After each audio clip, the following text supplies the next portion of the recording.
வார்த்தைக்கு நேரம் நம்ம கடந்து போகிறோம். போன வாரத்தில் 2 வாரத்தில் நம்ம பார்த்தோம், தேர்ந்து கொள்ளப்பட்ட ஜனம், மீட்கப்பட்ட ஜனம், பரிசுத்த ஜனம், சொந்தமான ஜனம், ஜாதிகளோடு கலவாத ஜனம் என்று அந்த தலைப்பிலே நாம் பார்த்தோம். இந்த நாளில் நாம் என்ன பார்க்க போடுங்கன்னா, பாவியை நீதிமானாக்குவார். இன்றைக்கி நம்ம என்ன பண்ண போகிறோம்? பாவியை நீதிமானாக்குகிற தேவன். இந்த உலகத்தில் எல்லாரும் நம்மளை எப்படி சொல்லுவாங்க? உலகத்தில் இருக்கிற மக்கள் எல்லாம் பாவிகள் என்று தான் உலகம் தீக்குது. பிறந்த நாளுக்கு வந்து சாகிற நாள் வரைக்கும் எந்த பாவமும் செய்யாமல் ஒருத்தனும் என்ன பண்ணல, பிறக்கலை, அவன் வாழலை. அப்போது இந்த பூமி இருக்கிற எல்லா மனிதர்களும், நான் பூமியிலே நீ பிரமித்து பார்க்குற நல்லவர்களாக தெரிகிற அத்தனை பேர்களும் பாவிகள் தான். பாவம் செய்யாத ஒரு மனிதனும் நீதிமானாகலை, பாவிகள் தான் நீதிமானாக்கப்பட்டு இருக்கிறார்கள் என்று வேதம் சொல்கிறது. அல்லேலூயா. யார் நீதிமானாக்கப்படுகிறார்னா, தேவனாலே ஒரு மனிதன் நீதிமானாக்கப்படுகிறான்.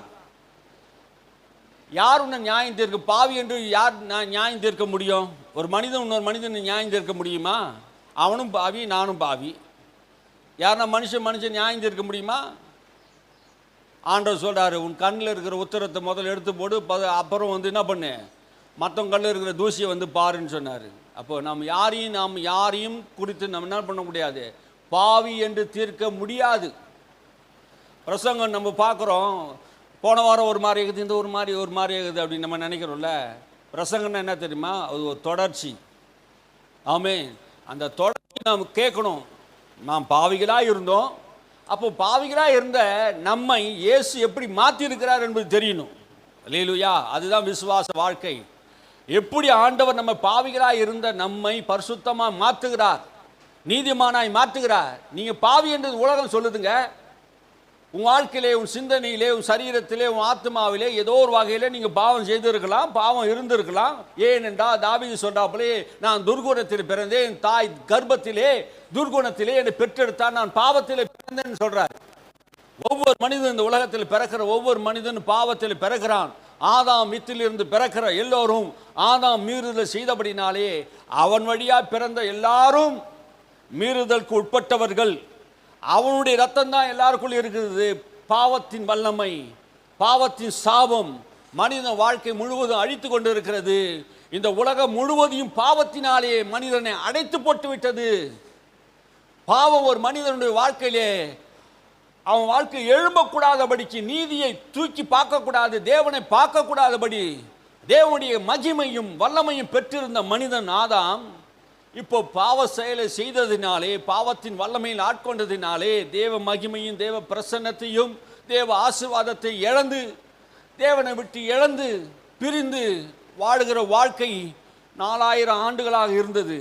மறுபடியும் இந்த வாழ்க்கையை ஒன்று சேர்ப்பதற்காக ஒருவர் வந்தார். அவர் தான் நம்முடைய ஆண்டவராகிய இயேசு கிறிஸ்து. பிரிவினையாக கிடந்த இந்த உலகமும் தேவனும் பிரிவினையாக கிடந்தவர்கள் பாவத்தினாலே, பாவத்தின் வல்லமையினாலே சமாதானப்படுத்தவோ அந்த பாவத்தை போக்கவோ இந்த உலகத்திலே மத்தியஸ்தன் ஒருவரும் இல்லை. அவர் பூமியிலே யாராவது இருப்பார்களா என்று தேடி பார்த்தால் ஒருவனையும் காணலையாம். இந்த பூமியை சமாதானப்படுத்த, மனிதனுக்கும் தேவனுக்கும் ஒப்புரவு செய்ய, இந்த சமாதான வாழ்க்கையை உண்டு பண்ண தேவன் படைத்த அந்த மனிதனுடைய வாழ்க்கையிலே பாவத்தினாலே அவன் தேவனை பார்க்க முடியல. ஆதியிலே மனிதன் தேவனோடு கூட இருந்தான். மனிதனும் தேவனும் ஒன்றாக இருந்தார்கள். அவன் தேவனை பார்த்து பேசினான். ஆதாம் குளிர்ச்சியான வேளையிலே ஆதாமும் ஏவாளும் தேவனோடு பேசினார்கள், பழகினார்கள், மரணம் இல்லாத வாழ்க்கை வாழ்ந்தார்கள். நிர்வாணம் இல்லாத ஒரு வாழ்க்கையை தேவ மகிமையினால் நிரப்பப்பட்டு இருந்தார்கள். பாவம் செய்ததுக்கு அப்புறம்தான் அவன் நிர்வாணி என்று உணர்கிறான். அதுக்கு முன்னாடி அவன் நிர்வாணியா இருந்தது இல்லையா? அவன் நிர்வாணம் இருந்தது, ஆனால் ஒரு மகிமையின் ஒளி அவனை மூடிக்கொண்டிருந்தது. புரியுதுங்களா? அவன் நிர்வாணியா பிறக்கல. மனுஷனை ஆண்டவர் உண்டாக்கும் போது கனத்தினாலும் மகிமையினாலும் மூடி இருந்தாராம். புரியுதா நான் சொல்றது? ஆதாம் எப்படி இருந்தாராம்? கனத்தினாலும் மகிமையினாலும் நிறைந்திருந்தான். அவனை சுற்றிலும் தேவனை போல ஒரு ஒளி இருந்தது. அவன் நிர்வாணியா காணப்படல. அவன் பாவம் செய்த போது அவனுக்குள்ளே நிர்வாணம் வந்து விட்டது. அவனுக்குள்ளே நிர்வாணம் வந்தவுடனே அவனுக்குள்ளே பயம் வந்தது. அவன் தேவன் நோக்கி பார்க்க முடியாதபடிக்கு அவன் ஓடி போகிறான். அதுக்கப்புறம் அவன் கொலைகாரனாக மாறுறான். அதுக்கப்புறம் தேவனிடத்தில் பொய் சொல்கிறாங்க. அப்போது ஒவ்வொரு காரியமும் மரணம், பாவம், சாபம், ஏதேன் தோட்டத்தை விட்டு துரத்தப்படுறாங்க. பாவத்தின் விளைவு ஒரு மனுகுலத்தையே அழித்து போட்டு விட்டது. ஒரு மனுகுலத்தையே அழித்து விட்டது. 4000 ஆண்டுகளாக இந்த பூமியில் வாழ்ந்த எல்லா மனிதனுடைய வாழ்க்கையும் சாபமாய் மாறிவிட்டதுக்கு காரணம் முதல் மனிதனாக ஆதாம் செய்த ஒரு தவறு, மீறுதல், தேவனுடைய வார்த்தையை மீறுதினாலே. அந்த ஒரு மீறுதினாலே மரணம் அவனை ஆண்டு கொண்டது. மரணம் இல்லாத உலகத்திலே மரணம் இந்த உலகத்திலே பிரவேசித்தது. சாபம் வந்தது. ஆசீர்வாதமாக இருக்க வேண்டிய ஆதாம் அன்னைக்கு சாபமாக மாறிவிட்டான். அவன் பூமியிலே வேர்வையும் இரத்தமும் சிந்தி சம்பாதிக்க வேண்டிய ஆயிற்று. பூமி அவனுக்கு நல்ல பலனை கொடுக்காமல் போயிற்று. அவன் பூமியிலே கஷ்டப்பட்டு வேதனைப்பட்டு சம்பாதிக்கிற ஒரு மனிதனாக மாறிவிட்டான். ஏதேன் தோட்டத்திலே அவனுக்கு சகலவிதமான ஆசீர்வாதங்கள் நன்மைகளை தேவன் வைத்திருந்தும் அவன் அந்த நன்மை பெறாததுக்கு காரணம் அவனுடைய மீறுதல் என்று வேதம் சொல்கிறது. ஆதாமுடைய மீறுதல் அவனுடைய வாழ்க்கையை அழித்து போட்டு விட்டது. இந்த மீறுதலிலிருந்து, இந்த பாவத்திலிருந்து அவன் மீண்டும் வருவான் என்று மனிதன் முயற்சித்தான். அதனாலே அவனுக்கு நியாயப்பிரமாணம் கொடுக்கப்பட்டது. நியாயப்பிரமாணம் ஒரு மனிதனை நீதிமானாக்காது என்பதை தேவன் தெரிவார். ஆனால் இதுக்கப்புறம் பாவம் அவனை மிஞ்சி ஆளக்கூடாது என்பதற்காக நியாயப்பிரமாணம் அவனை ஆண்டு கொண்டது. புரியுதா சொல்றேன்? என்ன சொல்றது புரியுதா? நியாயப்பிரமாணம் எதுக்கு கொடுக்கப்பட்டதா? பாவம் பெருகக்கூடாது, பாவம் இனி மனிதனுடைய வாழ்க்கையிலே மேலும் மேலும் செய்யக்கூடாது என்பதற்காகவே அவனுக்கு ஒரு சட்டமாக நியாயப்பிரமாணம் என்கிற புஸ்தகத்தை தேவன் அவளுக்கு கொடுத்தான். நீங்கள் இப்படி தான் வாழணும், இப்படி தான் செய்யணும் என்பதற்காக. ஆகையினால நியாயப்பிரமாணத்தின்படி வாழ்கிற மனுஷன் அவன் பாக்கியவான். அதை ஆனால் அந்த 4000 ஆண்டுகளாக எந்த மனுஷனும் இந்த நியாயப்பிரமாணத்தை முழுமையாக நிறைவேற்ற முடியல. தேவன் சட்டத்தை கொண்டு வந்தார், ஒரு விதியை கொண்டு வந்தார். அந்த ஒரு விதியை மனிதன் மீறிவிட்டான். 10 கற்பனை வந்தது. அந்த 10 கற்பனையும் மனிதன் என்ன பண்ணல, செய்ய மறுத்து விட்டான். ஒரு கற்பனையே செய்ய முடியாதவன் எப்படி 10 கற்பனையை செய்ய முடியும்? அவன் வித்திலே பிறந்தவர்கள், ஆதாம் வித்திலே. ஆகினால் அந்த 10 கற்பனையும் ஒவ்வொரு மனிதனும் அந்த கற்பனையை அவன் கடைபிடிக்க முடியல, கீழ்ப்படியில.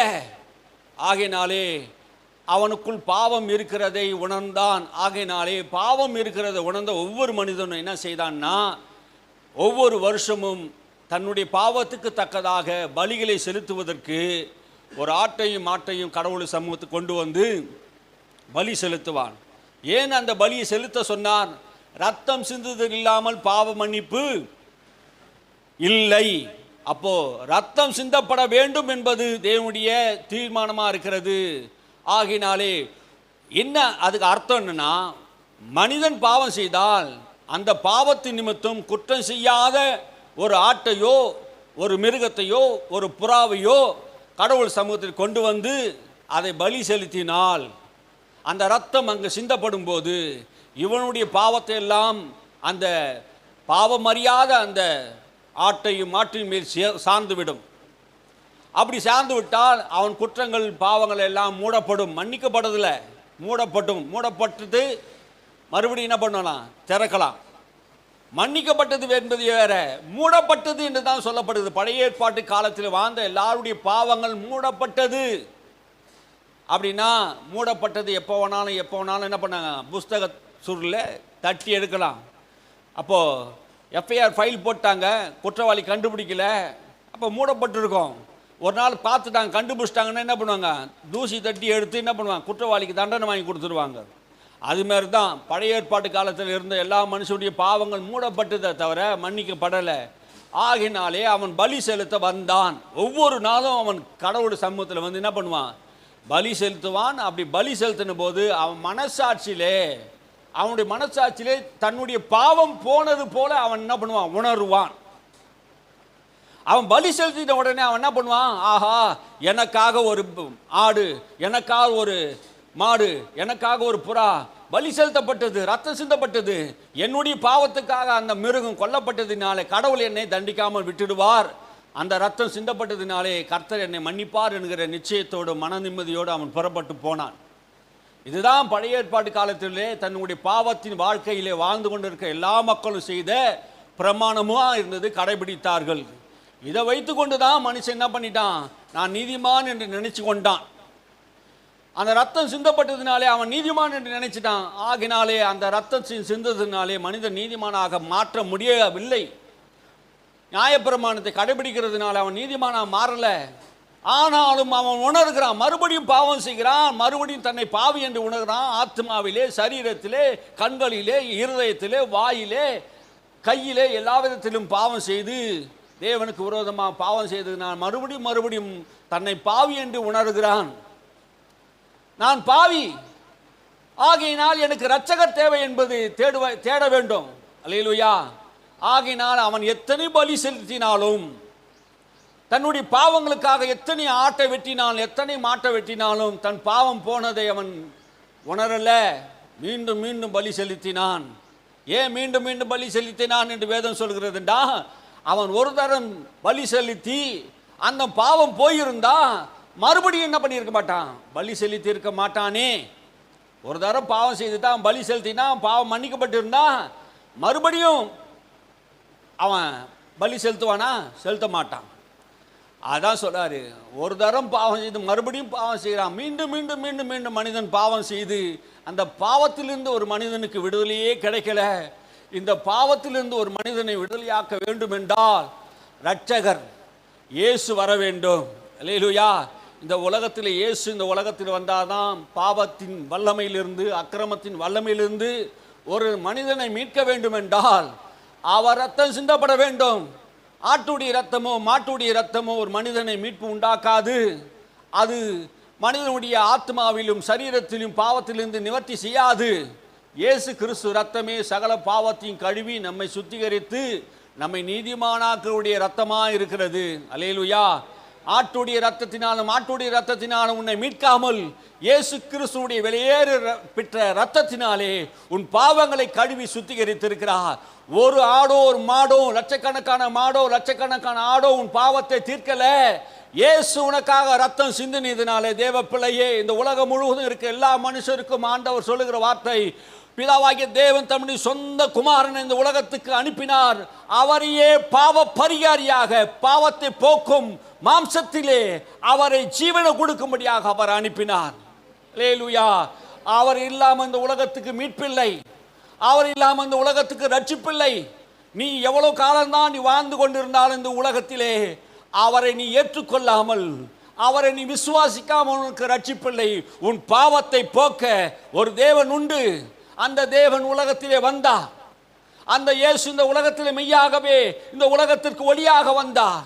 இந்த உலகத்துக்கு சந்தோஷத்தை கொடுக்க வந்தார். இந்த உலகத்துக்கு சமாதானத்தை கொடுக்க வந்தார். இந்த உலகத்தில் இருக்க எல்லா மக்களும் சந்தோஷத்தையும் சமாதானத்தையும் இழந்து தங்கள் வாழ்க்கையிலே வறுமையிலும் வருத்தத்திலும் சோதனையிலும் கவலையிலும் துக்கத்திலும் வாழ்ந்து கொண்டிருக்கிற மக்களுக்கு இயேசுவுடைய பிறப்பு மிகுந்த சந்தோஷத்தை உண்டாக்குறது. அல்லேலூயா. இயேசு ஞானஸ்நானம் எடுக்கும்போது அந்த யோவான் சானகன் ஞானஸ்நானத்தை கொடுத்து கொண்டிருக்கும் போது, இதோ நான் சொன்னேனே உலகத்தின் பாவத்தை சுமந்து தீர்க்கிற தேவ ஆட்டுக்குட்டி இதோ என்று அடையாளத்தை காட்டினான். அல்லேலூயா. உலகத்தின் உள்ள எல்லா பாவத்தையும் சிலுவையிலே சுமக்கிற இயேசு வந்து விட்டார் என்பதை அந்த யோவான் சானகன் இயேசுவுக்கு சாட்சி சொன்னான். அல்லேலூயா. உலகத்தின் பாவங்கள் என்றால் அது உன்னுடைய பாவம், என்னுடைய பாவம், இனி பிறக்க போகிற எல்லாருடைய பாவத்தையும் அவர் சிலுவையிலே சுமந்தார். அல்லேலூயா. இந்த உலகத்துக்கு முன்னாடி பிறந்திருந்தாங்களே அவங்களுடைய வாழ்க்கையிலும் எல்லா பாவங்கள் இருந்தது. அந்த பாவத்தில் இருந்து விடுதலையாக்க இயேசு இந்த உலகத்திற்கு எதுக்கு வந்தார்? உலகத்தில் எதற்கு வந்தார்? பாவிகளை ரட்சிக்க இயேசு கிறிஸ்து இந்த உலகத்திலே வந்தார். அல்லேலூயா. ஏன் இந்த உலகத்தில் ஆண்டவர் வந்தார்? பாவிகளை ரட்சிக்க. நாம் எல்லாரும் பாவிகள் என்று வேதம் சொல்லுகிறது. ஆகினால் இந்த பாவத்தில் இருந்து, இந்த பாவத்தின் சாபத்தில் இருந்து யார் என்னை விடுதலையாக்க கூடும் என்று அப்போஸ்தலனாகிய பவுல் சொல்லுகிறார். நன்மை செய்ய விரும்புகிற என்னிடத்திலே பாவம் எனக்குள்ளே வாசமா இருக்கிறதே. நான் நன்மை செய்ய விரும்பினேனே, என் வாழ்க்கையில் நன்மையே செய்ய முடியலையே. நான் விரும்புகிற நன்மையை நான் செய்யாமல் விரும்பாத தீமையை நான் செய்வேன் என்றால் எனக்குள்ளே பாவம் வாசமாக இருக்கிறது. எனக்குள்ளே பாவம் குடிக்கொண்டிருக்கிறது. இந்த பாவம் சாயலிலிருந்து, இந்த பாவம் மனுஷனுடைய வாழ்க்கையிலிருந்து விடுதலையாக்கக்கூடிய தெய்வம் எங்கே என்று சொல்லி அவன் கதறுகிறான். நான் நிர்பந்தமான மனுஷன். நான் நன்மை செய்ய வேண்டும் என்கிற விருப்பம் என்னிடத்தில் உண்டு. ஆனால் என்னிடத்திலே நன்மை செய்ய முடியலையே. பொய் சொல்லக்கூடாதுன்னு நினைக்கிறேன், தண்டல் வாங்கக்கூடாதுன்னு நினைக்கிறேன், திருடக்கூடாதுன்னு நினைக்கிறேன், பாவம் செய்யக்கூடாதுன்னு நினைக்கிறேன், ஆனாலே என்னால் முடியலையே என்று அப்போஸ்தலனாகிய பவுல் சொல்லுகிறதை, கதறுகிறதை நான் பார்க்குறோம். என் வாழ்க்கையில் நன்மை மாத்திரம் செய்யணும்னு நினைக்கிறேன், என் மனதிலே நான் நினைக்கிறேன், என் மனசாட்சியில் நான் நினைக்கிறேன், கர்த்தருக்கு நான் பிரியமா நடக்கணும் நான் விரும்புகிறேன். ஆனால் என் சரீரமோ என்னை இழுக்குது, என்னை நன்மை செய்ய விடாதபடி இந்த பாவத்தின் வல்லமை என் சரீரத்தில் குடிகொண்டு இருக்கிறது, என்னை அழிக்க நினைக்கிறது, அந்த பாவத்தில் தள்ள நினைக்கிறது. யார் என்னை விடுதலை ஆக்குவார்? யார் என்னை விடுதலை ஆக்குவார்? நம்முடைய கர்த்தராகிய இயேசு கிறிஸ்துவுக்கு ஸ்தோத்திரம். அவர் என்னை பாவ மரணம் சாபத்திலிருந்து என்னை விடுதலையாக்கி விட்டார் என்று பவுல் சொல்லுகிறார். அல்லேலூயா. என்னை பாவம் மரணம் என்கிற சாபத்திலிருந்து என்னை விடுதலையாக்கினார் என்று சொல்லுகிறார். தேவ பிள்ளையே, உன்னை பாவத்திலிருந்து விடுதலையாக்க, உன்னை ரட்சிப்பதற்காக இந்த இயேசு உலகத்திலே வந்தார். ஆமென். அல்லேலூயா. உன் வாழ்க்கையை மாற்றுகிறார், உன் அசுத்தமான வாழ்க்கையை மாற்றுகிறார், உனக்கு ரட்சிப்பை உண்டாக்க வந்தார், உன்னை மீட்க வந்தார். அதை நீ புரிந்து கொள்ளணும். அல்லேலூயா. இயேசுவுடைய வருகை உன் வாழ்க்கையிலே ஆசீர்வாதத்தை நன்மையும் கொண்டு வந்தது. நீ பாவத்தில் வாழக்கூடாது என்பது தான் தேவனுடைய நோக்கம். ஏன் தெரியுமா? நம்முடைய தேவன் பரிசுத்தர். போன வாரம் நம்ம படிச்சோமே, நான் கர்த்தர், நான் பரிசுத்தர் ஆகினாலே நீங்களும் உங்கள் நடக்கைகள் எல்லாவற்றிலும் பரிசுத்தராயிருங்கள்.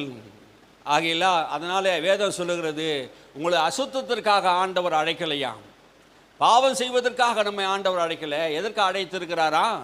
பரிசுத்தத்திற்கு அழைத்திருக்கிறார். அல்லேலூயா. பரிசுத்தத்துக்கு அழைத்திருக்கிறார். இதையும் கேட்கணும், அதையும் கேட்கணும். அல்லேலூயா. முன்னாடி நம்ம அப்படி இருந்தோம், இப்போ நம்ம எப்படி இருக்கிறோம்? பரிசுத்தமாக்கப்பட்ட நீதிமான்கள். பாவிகளாக இருந்த நம்மை இப்போ நீதிமான்களாக கர்த்தர் என்ன பண்ணியிருக்கிறாரு? மாற்றிருக்கிறார். அப்படின்னா என்ன அர்த்தம்?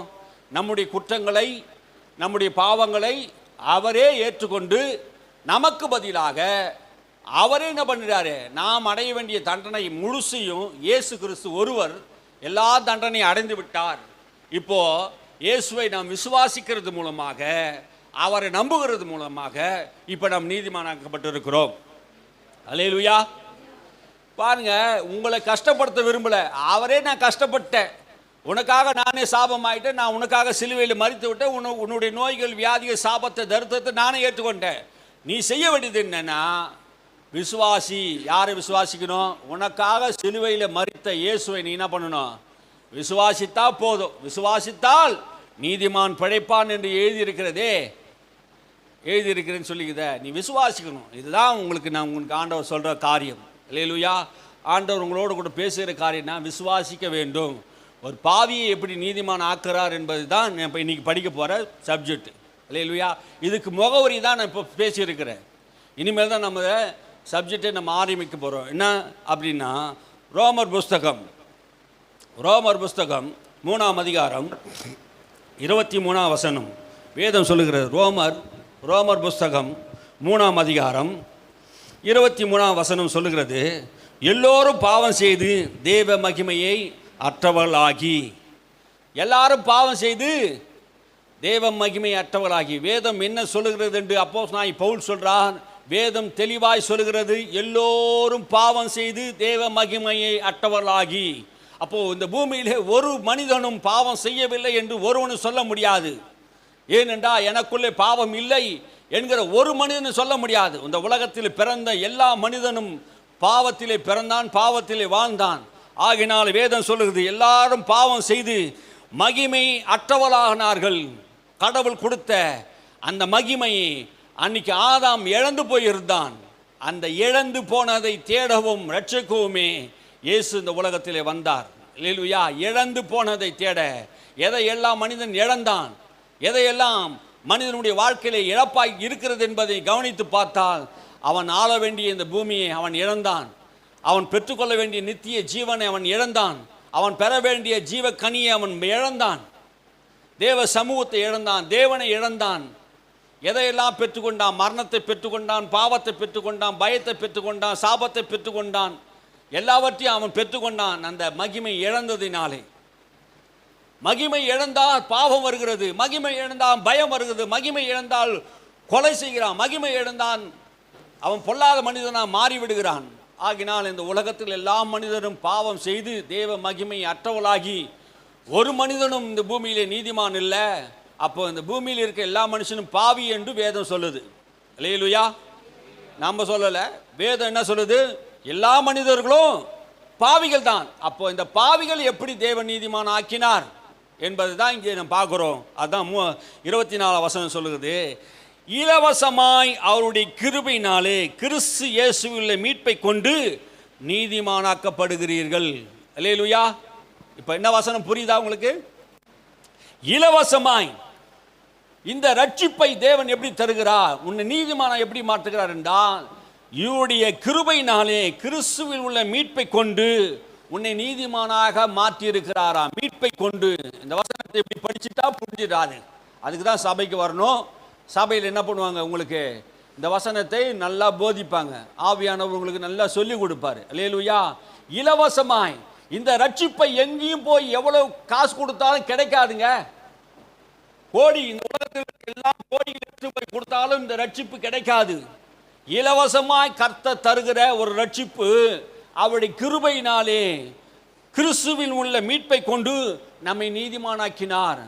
கிறிஸ்துவில் உள்ள மீட்பை கொண்டு அப்படின்னா என்ன அர்த்தம்? மீட்பு என்றால் என்ன?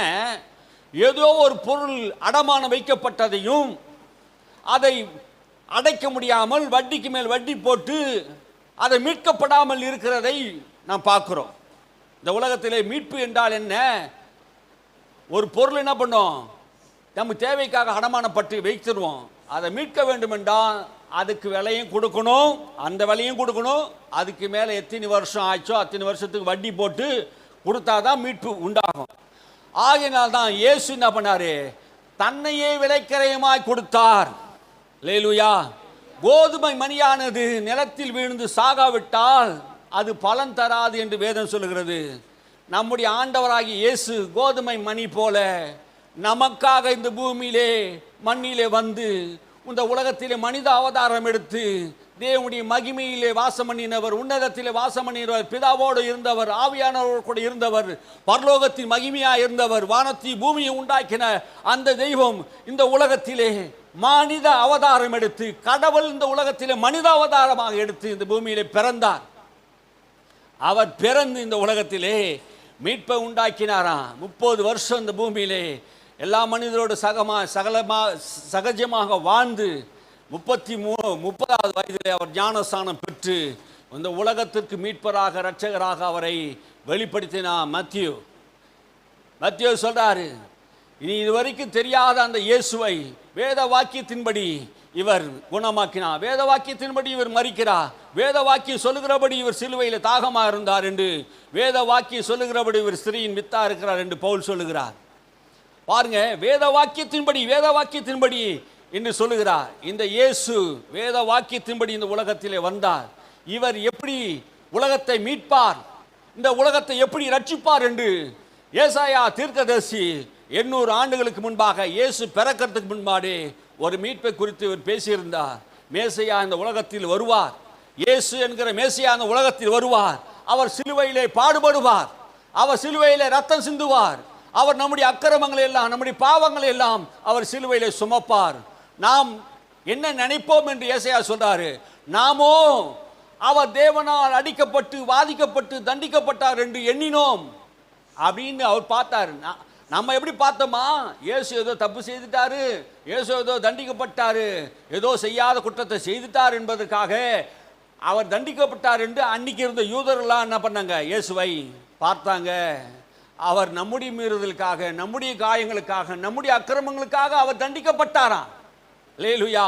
பிதாவாகிய தேவன் தன் சொந்த குமாரனை நமக்காக ஒப்பு கொடுத்தார், அவரை சிறுமைப்படுத்தினார், அவர் சிலுவையிலே நொறுக்க சித்தமாயிருந்தார். அல்லேலூயா. வேதம் சொல்லுகிறது, அப்போஸ்தலனாகிய பவுல் சொல்லுகிறார், அவர் சிலுவையை சகித்தார், நமக்காக சிலுவையை சகித்தார், நம்முடைய பாவத்தை போக்குவதற்காக உலகத்தினுடைய எல்லா பாவங்களையும் தன்மேல் தலைமையிலே போட்டுக்கொண்டு பாவத்தை அறியாத அவர் பாவமாக்கப்பட்டார். அப்போது பிதாவை நோக்கி இயேசு பார்க்கிறார். பார்க்கும்போது அவர் முகங்கள் மறைக்கப்படுகிறது. என் தேவனே, என் தேவனே, ஏன் என்னை கைவிட்டீர் என்று இயேசு கதறுகிறார். இவர் இங்கே பாவமாக்கப்படுகிறார் சிலுவையிலே. நம்முடைய பாவத்திற்காக, உலகத்தின் பாவத்துக்காக இயேசு இந்த உலகத்திலே பாவமாக்கப்பட்டார். ஆனால் பாவமாக்கப்பட்ட இவரை பிதா, பரிசுத்தமுள்ள பிதா இவரை பார்க்கவில்லையாம். அதனால சொல்றார், என் தேவனே என் தேவனே ஏன் என்னை கைவிட்டீர்? இந்த உலகத்தின் மக்களுக்காக இயேசு கைவிடப்பட்டார். ஆதாம் அன்னைக்கு கைவிடப்பட்டான் பாவத்தினாலே. இயேசு கல்வாரி சிலுவையிலே, பாவம் சிலுவையிலே சுமந்த போது அவர் கைவிடப்பட்டதை அவர் கதறுகிறார். ஒரு இமை பொழுது நான் கைவிட்டேன், உருக்கமான இரக்கத்தினாலே நான் அவரை சேர்த்து கொண்டேன் என்று சொல்லி அவரை சிலுவையிலே பாவமாக்கின போது பூமியிலே அவர் சுத்த கண்ணராக இருக்கிறார். பாவத்தை பார்க்காத சுத்த கண்ணன் நம்முடைய பிதா. அவர் இந்த எந்த மனிதனுடைய வாழ்க்கையிலும் பாவத்தை பார்க்க மாட்டார். அவர் மனிதனுடைய வாழ்க்கையில் பாவத்தை பார்க்கிறதில்லை. அவனை நியாயம் தீர்க்க வேண்டும் என்று அவர் விரும்பல. அவர் பாவத்தையே பார்க்க விரும்பல. ஆகினாலே இந்த உலகத்திலே பாவம் இருக்கிறது. இந்த உலகத்தில் இருக்கிற பாவத்தை எல்லாம் நான் போக்க வேண்டும் என்றார் தன்னுடைய சொந்த குமாரனை இந்த உலகத்துக்கு நான் அனுப்புவேன். அவர் மாம்ச சரீரத்தை நான் கொடுத்து அவரை நான் பலியாக செலுத்தி அவர் மேலே உலகத்தினுடைய பாவத்தை எல்லாம் சிலுவையிலே சுமத்தி இந்த உலகத்தை நான் மீட்பு உண்டாக்குவேன். பாவிகளாக இருக்கிற அவர்களை, இவரை யாரெல்லாம் விசுவாசிக்கிறார்களோ, இயேசுவை யாரெல்லாம் நம்புகிறார்களோ அவர்களை அவர் நீதிமானாய் மாற்றுகிறாராம். அல்லேலூயா. தன்னையே விலைக்கரையமாய் கொடுத்து தன்னுடைய சரீரங்களை பாடுகளுக்கு உட்படுத்தி அவர் கன்னத்தில் அறைந்தார்கள், தாடிமயிரை பிடித்து இழுத்தார்கள், தலையிலே கொட்டினார்கள். அவர் தலையிலே கிரீடமாக முள்முடி சூட்டப்பட்டது. அவர் வாரினால் அடிக்கப்பட்டார். அவர் சரீரம் முழுவதும் ஒரு நிலத்தை உழுதது போல அவர் சரீரம் முழுவதும் உழப்பட்டது. நம்முடைய பாவத்தை போக்குவதற்காக, ஒரு மீட்பு உண்டாக்குவதற்காக அவர் செய்த செயல். இந்த வசனம் சொல்லுகிறது, இலவசமாய் கிருபையினாலே கிறிஸ்துவின் மீட்பை கொண்டு நீங்கள் நீதிமானாக்கப்பட்டீர்கள் என்று சொன்னாரே. இந்த வசனத்தை இப்படி தான் நீங்கள் படித்தா புரியும். அதுக்கு தான் சபைக்கு வர சொல்கிறோம். அல்லேலூயா. இலவசமாக கிருபையினால் மீட்கப்பட்டார் என்றால் இயேசு இந்த உலகத்திலே கிரயம் கொடுத்திருக்கிறார், விலையை கொடுத்திருக்கிறார். உன்னுடைய பாவத்துக்காக, இந்த உலகத்தின் பாவத்துக்காக அவர் ஒரு கிரயத்தை கொடுத்திருக்கிறார். தன்னையே பலியாக ஒப்பு கொடுத்ததினாலே உங்களை நீதிமானாய் மாற்றுவதற்காக, உங்களை அந்த பாவத்தின் வல்லமையிலிருந்து, அந்த அக்கிரமத்தின் செயல்படக்கூடாதபடிக்கு உன்னை அதிலிருந்து மீட்க வேண்டும் என்று இரக்கமுள்ள பிதா தம்முடைய சொந்த குமாரனை இந்த உலகத்துக்கு அனுப்பினார். ஆனால் இந்த உலகத்தில் இருக்கிற மக்களோ இந்த மெய்யான ஜீவன் உள்ள தெய்வத்தை, ஏதோ இது கிறிஸ்துவ மதத்தை பரப்ப வந்தான், ஏதோ மதங்களை பரப்புகிறார்கள் என்று எண்ணி இவர் புத்தரை போல, இவர் காந்தியை போல, இவர் ஒரு கடவுள், இது ஒரு மனிதன். சில பேர் கடவுளாகவும் சில பேர் மனிதராகவும் சில பேர் மகாத்மாக்களாகவும் சொல்லுகிறார்கள். இல்லை இல்லை இல்லை, இவர் மெய்யாகவே உலகத்தை ரட்சிக்க வந்த மேசியா, இந்த உலகத்தை ரட்சிக்க வந்த இயேசு. அல்லேலூயா.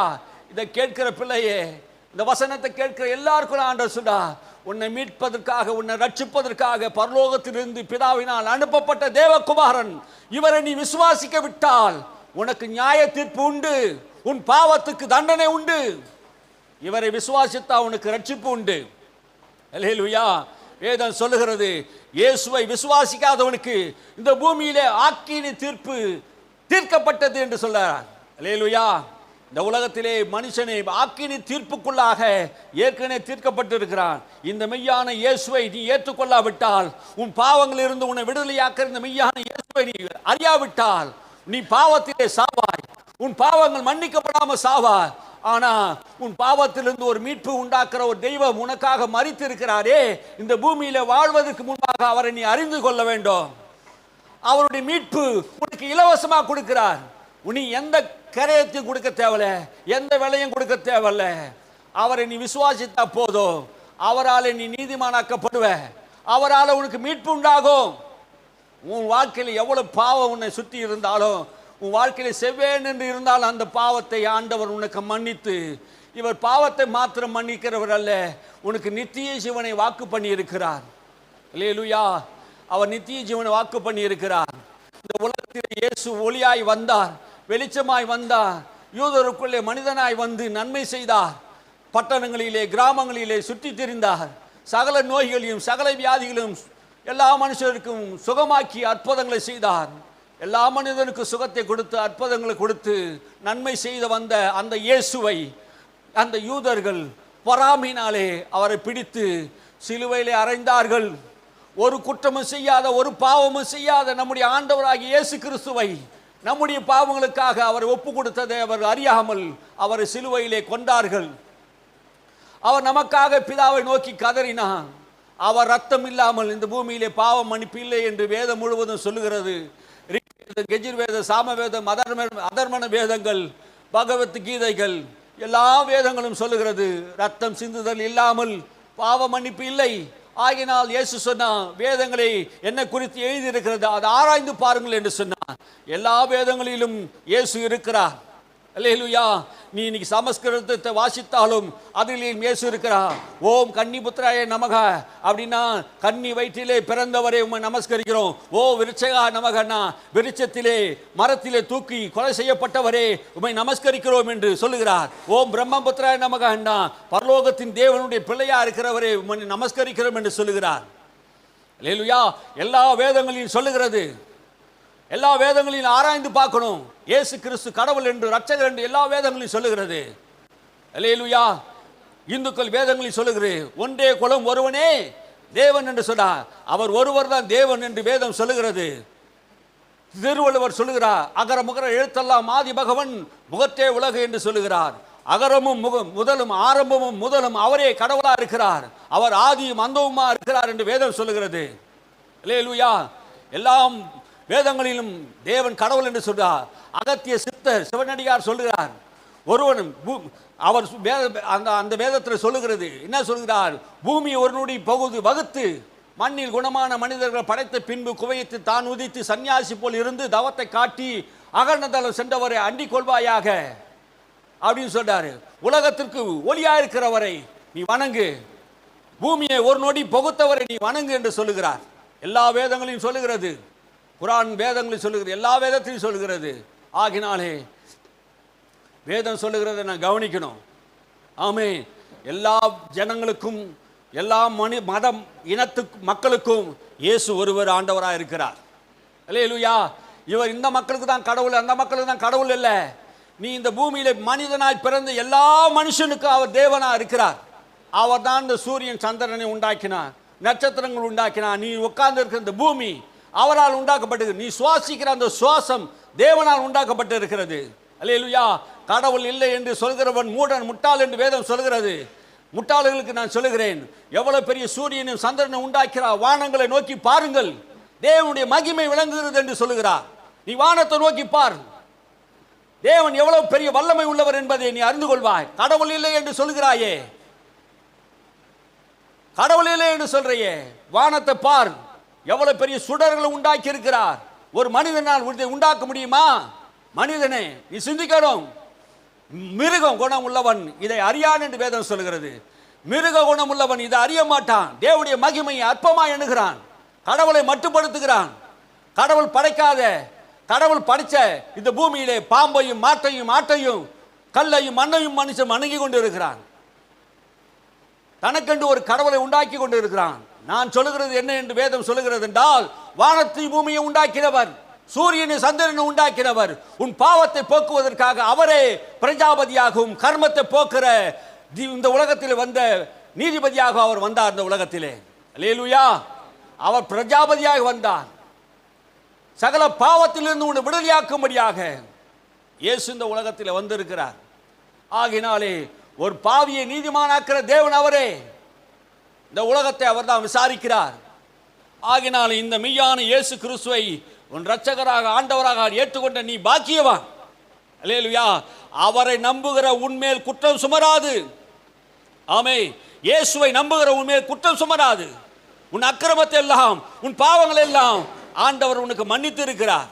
நீ பாவம் மன்னிக்கப்படாமல், அக்கிரமங்கள் மன்னிக்கப்படாமல் இந்த உலகத்தில் நீ வாழ்ந்து கொண்டிருப்பாயனால், இன்றைக்கே ரட்சணை நாள், இன்றைக்கே அனுக்கிரக நாள், இன்றைக்கு தான் உனக்கு வாய்ப்பு.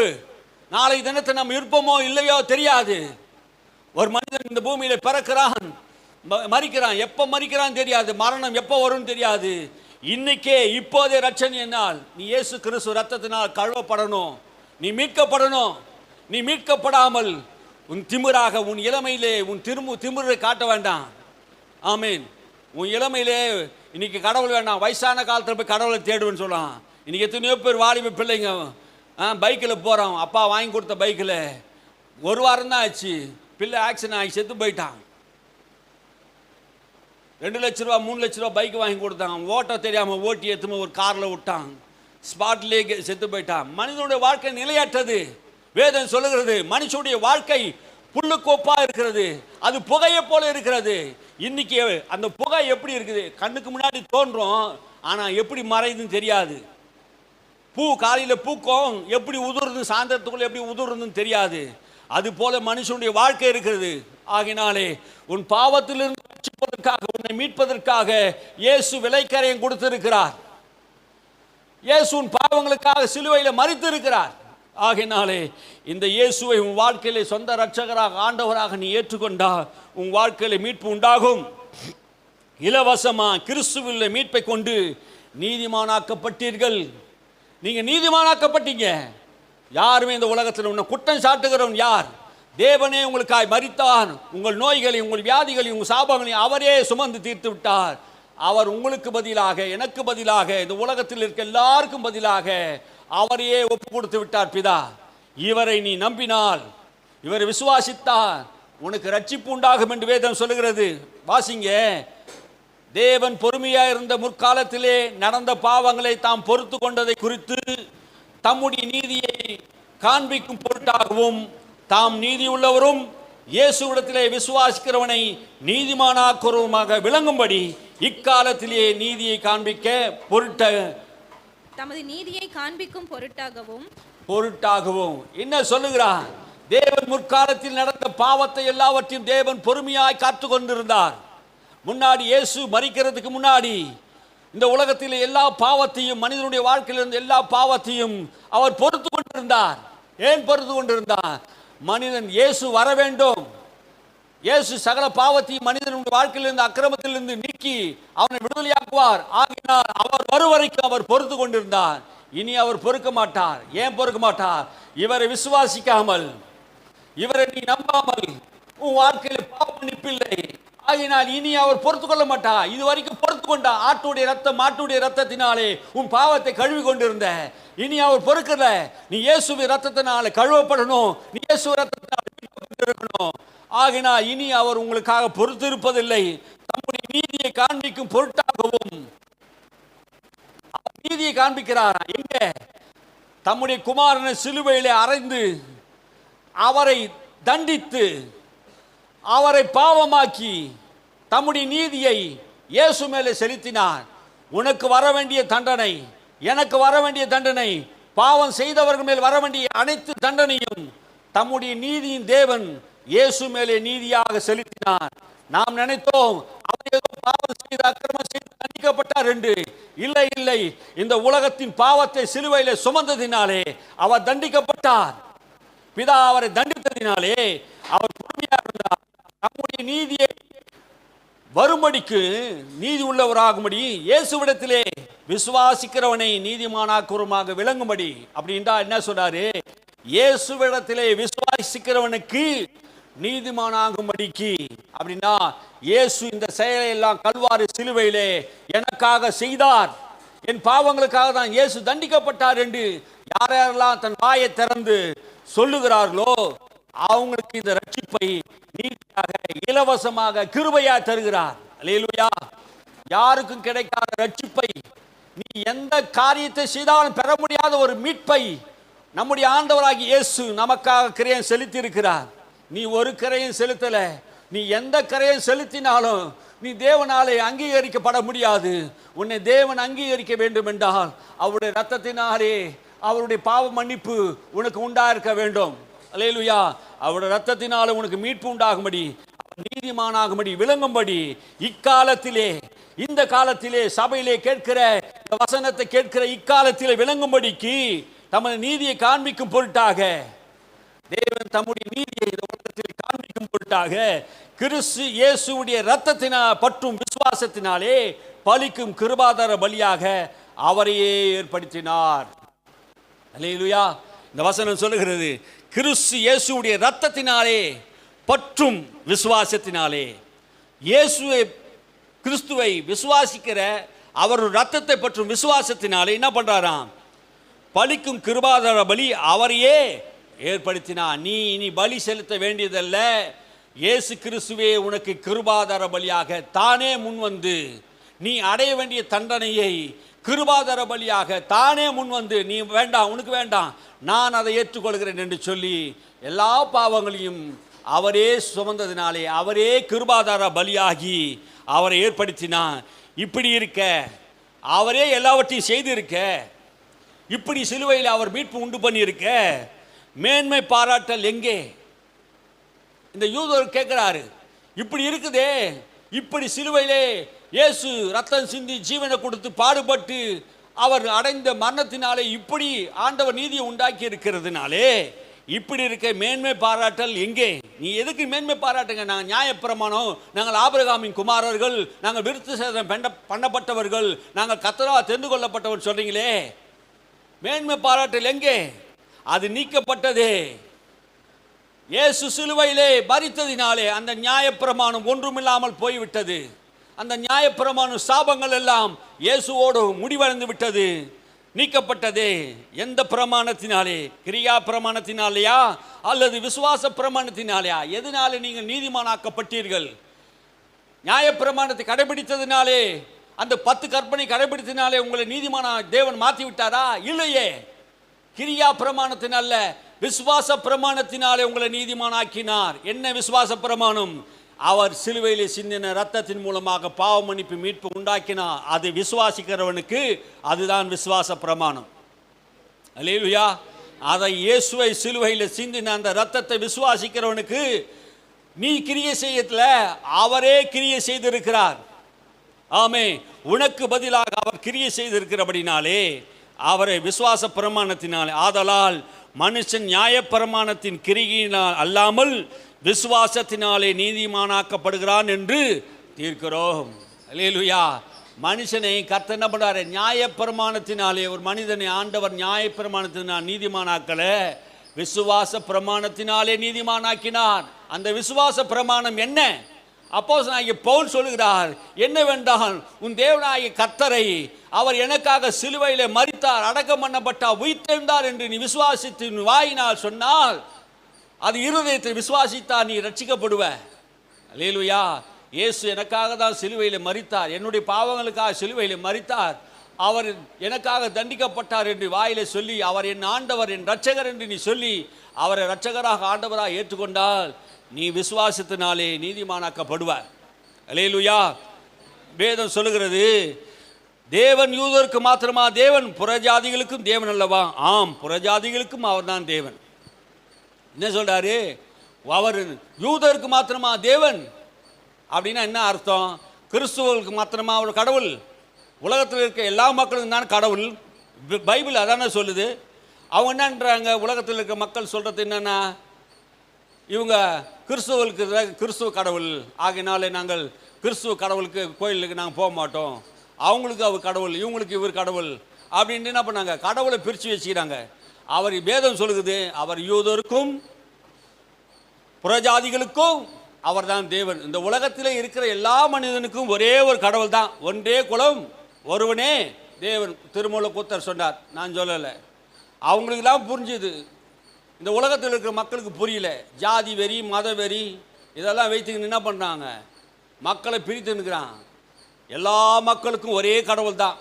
ஆமே, அவர் ஒரே ரத்தத்தினாலே பூமியில் இருக்க எல்லா சகல மனுஷரையும் தோன்ற பண்ணினார். எத்தனையோ ரத்தம் இல்லை, பல ரத்தம் இல்லை, ஒரே ஆதாமை உண்டாக்கினார். அவனுக்குள்ள இருந்தா எல்லா மனுஷங்களும் பிறந்தாங்க. அப்படின்னா ஆதாம் உண்டாக்கினது கர்த்தர்னா, ஆதாம் அடியில் பிறந்த எல்லாரும் யாருடைய பிள்ளைங்க?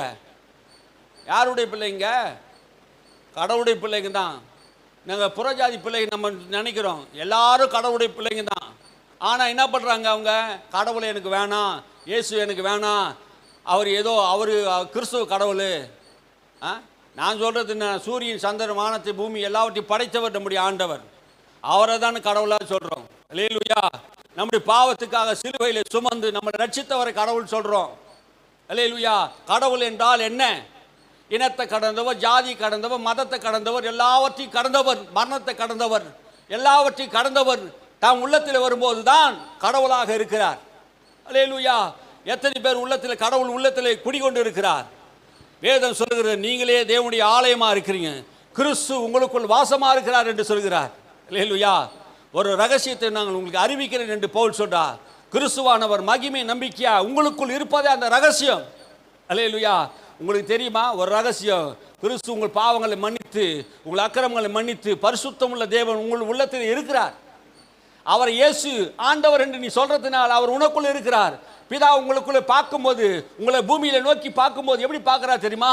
இயேசுவை ஏற்றுக்கொண்டவனுக்கு, பாவம் மன்னிக்கப்பட்டவனுக்கு இயேசு அவனுக்குள்ள இருக்கிறாரா பார்க்கிறார். அல்லேலூயா. பிதா கண் நோக்கி பார்க்கிறார் பூமியில மனுஷனை, எல்லாருக்குள்ளும் இயேசு இருக்கிறார். ஆமென். அவர் சொந்த பிள்ளையா பார்க்கிறார். இயேசு எந்த மனிதனுக்குள் இருக்கிறார்களோ அந்த மனிதனை அவர் சொந்த பிள்ளையாக பார்க்கிறார். ஆமே. நம்முடைய நீதினால் அல்ல, நம்முடைய பரிசுத்தத்தினால் அல்ல, நம்முடைய உபவாசத்தினால் அல்ல, நம்முடைய நற்கிரியினால் அல்ல, நம்முடைய காணிக்க தசபாகத்தினால் அல்ல. நீதி கிறிஸ்துவை பற்றுகிற விசுவாசத்தினால் உண்டாகிற தேவ நீதி. விசுவாசிக்கிற எவனுக்கு பலிக்கும். எந்த மதத்தில் இருந்தாலும், எந்த ஜாதியா இருந்தாலும் எல்லாருக்கும் பலிக்கும். விசுவாசிக்கிறவனுக்கு உண்டாகும் தேவ நீதி. அல்லேலூயா. இயேசுவை விசுவாசிக்கிற எவனா இருந்தாலும், எப்பேற்பட்ட பாவியா இருந்தாலும் அவனுக்கு தேவ நீதி உண்டாகிறது. அல்லேலூயா. அல்லேலூயா. விசுவாசிக்கிற எவனுக்கு பலிக்கும். வித்தியாசமே இல்லை. எந்த மனிதனையும் பார்க்காது.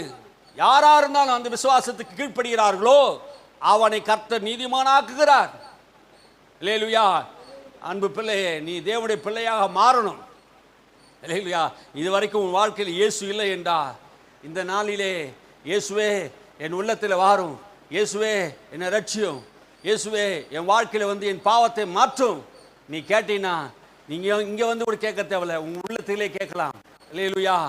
உன் உள்ளத்திலே ஆண்டவரை நீ ஆண்டவருக்கு இடம் கொடுப்பாயன்னா, ஆண்டவரே எனக்குள்ளே வாரும், இயேசுவே என் பாவங்களை மன்னி எனக்குள்ளே வந்து என் வாழ்க்கையிலே ஒரு மாற்றத்தை தாங்க, அந்த பாவ மன்னிப்பை நிச்சயத்தை எனக்கு தாங்க என்று நீ சொன்னீன்னா, அந்த இரட்சகர் உனக்குள்ளே வந்து ஒரு மீட்பை உனக்கு உண்டு பண்ணியிருக்கிறார். அல்லேலூயா. அதுக்காக நீ எந்த கிரயமும் செலுத்த தேவையில்ல, நீ மொட்டை போட தேவையில்ல, பாத யாத்திரையாக போக தேவையில்ல, தீ கடக்க தேவையில்ல, எந்த கத்தியிலும் கவடாவிலையும் நீ கீறிக்க வேண்டிய அவசியம் கிடையாது. இலவசமாய் நீ 40 நாள் விரதம் இருக்க தேவையில்ல, எதுவுமே செய்ய தேவையில்ல. ஏன்னா இயேசுவை பற்றி விசுவாசத்தினால தேவநீதி உண்டாகிறது. நீ செய்கிற தேவநீதியை ஆண்டவர் எடுத்துக்கொள்ள மாட்டார். உனக்குள்ள இருக்கிற நீதியை அவர் பார்க்கல. இயேசு செய்த செயலை விசுவாசிக்கிற எவனோ அவன் நீதிமான்.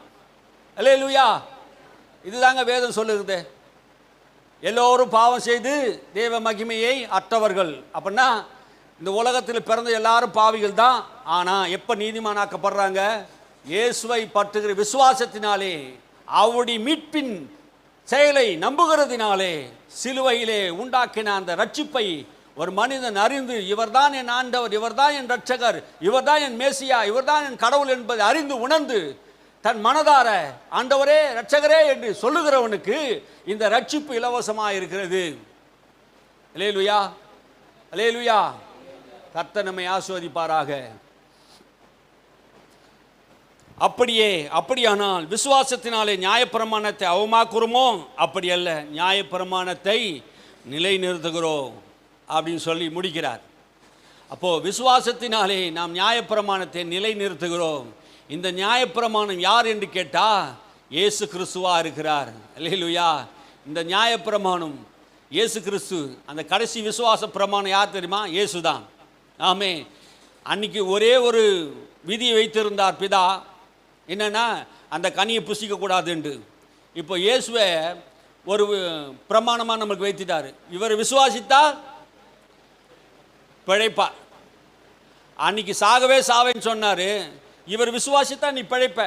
கிறிஸ்து இல்லாதவன் ஜீவன் இல்லாதவன். நீ இயேசுவை உடையவனாக இருந்தா, இயேசுவை உள்ளத்தில் ஏற்றுக்கொண்டா, உனக்கு அந்த பாவ பிரமாணம் வேலை செய்யாது. அல்லேலூயா. இந்த உலகத்தில் வாழ்ந்து மரித்தாலும் ஆண்டவர் வரும்போது நீ மண்ணோட கூட மண்ணாக இருந்தாலும் உன்னை உயிரோடு கூட எழுப்புவார். அல்லேலூயா. அல்லேலூயா. இயேசு இந்த உலகத்தை சீக்கிரம் வரப்போகிறார். விசுவாசமானது நம்பப்படுகிறது, உறுதி காணப்படாத நிச்சயமாக இருக்கிறது. நாம் நம்புகிறோம் இயேசு வரப்போகிறார் என்பதை. அல்லேலூயா. இயேசு பூமியில் முதல் வருகையே இன்னும் நிறைய பேர் நம்பல. இயேசு இந்த பூமியில் வந்தாரே, அந்த முதல் வருகையே இன்னும் நிறைய பேர் நம்பல. அவர்களுக்காக நான் சொல்றேன், இயேசு முதல் வருகை உன் பாவத்துக்காக வந்தார், அக்கிரமத்துக்காக வந்தார். ரெண்டாவது இப்போ வரப்பாரா, உன்னை நியாயம் தீர்க்க வரப்போகிறார். அல்லேலூயா. உன்னை நீதிமானாக்க ஏற்கனவே நீதிமான ஆக்கி விட்டார். அவர் விசுவாசிக்கிறவன் நீதிமான் ஆக்கப்பட்டு விட்டான். அவர் நம்புகிறவன் மேல் குற்றம் சுமராது. ஆனால் நீ நம்பாம வாழ்ந்தினா, அவர் விசுவாசிக்காம வாழ்ந்தினா உன்னை நியாயம் தீர்க்க வராரு. ஏசியா வராரு. உன் அக்கிரமம், இன்னும் பாவம் செய்கிறோம் பாவம் செய்யட்டும், இன்னும் அக்கிரமம் செய்கிறோம் அக்கிரமம் செய்யட்டும், இதோ என்னோட கூட அவனுடைய பலன் வருகிறது, ரிவார்டு வருகிறது. எவன் என்ன செய்தானோ அந்த காரியத்துக்குரிய பலன், நியாய தீர்ப்பை நான் என் கையில் கொண்டு வருகிறேன். நிச்சயமா நீதி உள்ள நியாயாதிபதியாக இயேசு இந்த உலகத்தில் வருவார். அவர் நியாயம் தீர்ப்பார். பூமியில் இருக்கிறவர்கள், மரித்தவர்கள், கடலில் மரித்தவர்கள், ஆகாயத்தில் மரித்தவர்கள், பூமியிலே எரிவுண்டு போனவர்கள், சாம்பலில் ஆக்கப்பட்டவர்கள், காணாமல் போனவர்கள், மரித்தோர் எல்லோரும் தேவ சமூகத்திலே நிற்க கண்டேன் என்று யோவான் வெளிப்படுத்தும் விசேஷத்தை சொல்றார். எல்லோரும் அவரை பார்த்து நடுநடுங்கி அவருக்கு முன்பாக நிற்கிறதை பார்க்கிறேன் என்று சொன்னார். எதற்காக? நியாய தீர்ப்பு நாள். அல்லேலூயா. சபையே, உனக்கு ஒரு நியாய தீர்ப்பு நாள் வருகிறது. அந்த நியாய தீர்ப்பு நாளிலே உன் மேல குற்றம் சுமராது. ஏனென்றால் வேதம் சொல்லுகிறது, அவர் விசுவாசிக்கிறவனுக்கு ஆக்கினி தீர்ப்பு இல்லை. அப்படின்னா அவர் விசுவாசிக்காதவனுக்கு ஆக்கினி தீர்ப்பு உண்டு. அப்படின்னா என்ன அர்த்தம்? ஆக்கினி தீர்ப்புனா அவரை விசுவாசித்தால் உனக்கு நரகம் இல்லை. அவரை விசுவாசிக்காவிட்டால், அவர் நம்பாவிட்டால், அவரை ஏற்றுக்கொள்ளாவிட்டால் உனக்கு நரகம் இருக்கு. அல்லேலூயா. வேதம் அதை தான் சொல்லுது. ஆமென். நான் சொல்லலை, என் கருத்து இல்லை. ஆமென். நான் நம்புறேன். எத்தனை பேர் நம்புறீங்க இதை? அல்லேலூயா. இயேசுவை நம்புகிற மனுஷன் பாக்கியவான். அவன் மேல் எந்த குற்றமும் சுமராது. உங்களை குற்றவாளியா தீர்க்கிறவன் யார்? தேவன் உங்களை நீதிமானா மாற்றி இருக்கிறார். ஆமென். அல்லேலூயா சொல்லுங்க. தேவன் என்ன நீதிமானா மாற்றிருக்கிறார். என்னை யார் குற்றம் சொல்ல முடியும்? ஆமென். அவர் ரத்தத்தினால் என்னை கழுவி இருக்கிறதுனாலே என் மேல குற்றம் சொல்றதுக்கு இந்த பிசாசால் எந்த உலகத்திலும் எந்த மனிதரும் என் மேல் குற்றம் சுமத்த முடியாது. அல்லேலூயா. நியாய தீர்ப்பு நாளிலே தேவனை விசுவாசிக்கிறவர் மேல் குற்றம் சுமராது. நீ ஆக்கினி தீர்ப்புக்காக நரகத்துக்காக வைக்கப்பட்டவன் அல்ல, நித்திய ஜீவனுக்காக வைக்கப்பட்டவன். குமாரனை உடையவன் ஜீவனை உடையவன். அல்லேலூயா. குமாரன் இல்லாதவன் ஜீவன் இல்லாதவன். குமாரன் இல்லாமல் இயேசு இல்லாதவன் செத்தவனுக்கு சமம் என்று வேதம் சொல்லுகிறது. இந்த பூமியிலே நீ உயிரோடு கூட இருக்கிறாயா, செத்து போய் இருக்கிறாயா? இயேசு ஒரு மனிதனுடைய வாழ்க்கையில் வரும்போது ஜீவன் உண்டாகிறது. அல்லேலூயா. நான் மனிதனுக்கு ஜீவன் கொடுக்க வந்தேன் என்று சொன்னார். உன் வாழ்க்கையில் ஆண்டவர் ஜீவனை கொடுத்திருக்கிறார்.